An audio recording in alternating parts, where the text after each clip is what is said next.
এসো আমি তোমাদের দেখাই যে দিল্লিটা উপর থেকে কেমন দেখায়। তো এই যে বাপরে, এত বাড়িঘর, এত ঘিঞ্জি পরিবেশ। আমি তো কোনোদিন এত ঘিঞ্জি পরিবেশ ভালোই বাসি না। তোমরা সকলেই জানো আমার গ্রামে বাড়ি। তো হ্যালো এভরিওয়ান, আজকে ব্লগটা হলো আমেদাবাদ থেকে দিল্লি যাওয়ার, আর এটা আমি তোমাদের সঙ্গে শেয়ার করছি। আজকে আমি এসেছি আমেদাবাদ থেকে দিল্লি, আর এটাই কিন্তু আমার ফার্স্ট টাইম দিল্লি। আগে কখনো আসিনি অবশ্য।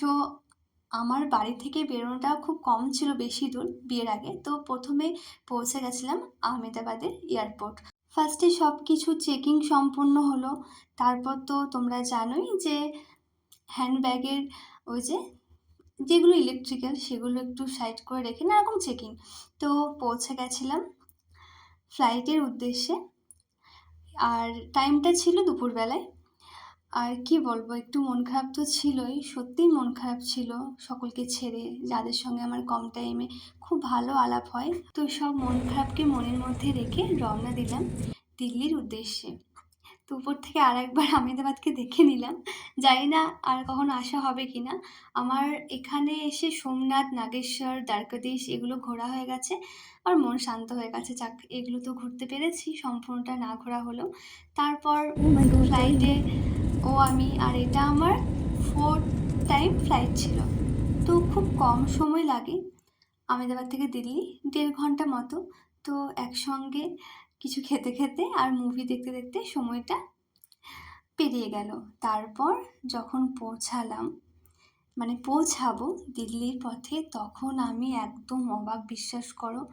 আমি ওকে বলছি, তুমি আমায় কোন জায়গায় নিয়ে এলে? আমি তো ঘিঞ্জি জায়গায় থাকতে পারবো না, এখানে গেলে আমার দম বন্ধ হয়ে যাবে। মানে এটা দূর থেকে মনে হচ্ছিল। আর দেখো, তোমরাই দেখো যে দূর থেকে দিল্লিকে মানে কেমন লাগে। মনে হচ্ছে যে কত কত বাড়ি ঘর, এত বাড়ি ঘর, এত লোকজন থাকবে তাহলে।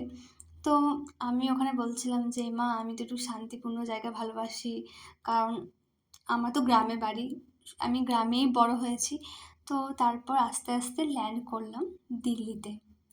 তো দিল্লি এয়ারপোর্টটা গিয়ে আমার এটুকুই ফিল হয়েছে যে এখানে আমাদের সিউড়ির মতো, যেমন সিউড়ি থেকে রামপুরহাট 5 মিনিট পর পর বাস, তো এই দিল্লি এয়ারপোর্টেও মনে হয় 5 মিনিট পর পর ফ্লাইট আছে। কত ফ্লাইট ওখানে রয়েছে, মানে এখান থেকে তো সব জায়গায়, তোমরা সবাই জানো যে ভীষণ অ্যাভেলেবেল সব জায়গায়। এটা একটা অবভিয়াসলি এটা আমাদের রাজধানী।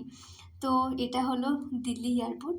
আমি প্রথমবার এলাম দিল্লি, আমি শুধু একটু ভয় ছিল, আমাকে অনেকজন অনেক কথাই আমাকে বলেছিল।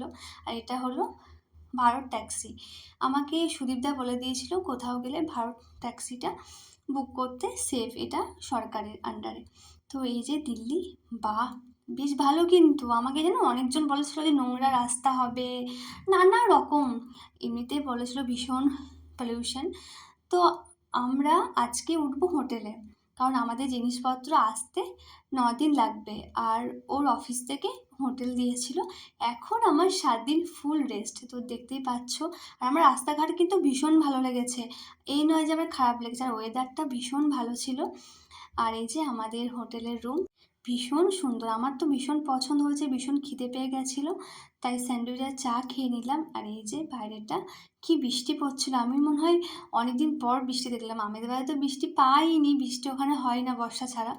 তো এই যে আমাদের হোটেলের পাশেই বড় রাস্তা, একদম মেন রোড, ভীষণ সুন্দর। আর আমরা শেয়ার পার্কে আছি, আর শেয়ার পার্কটা হলো ধরতে গেলে একদম কলকাতা।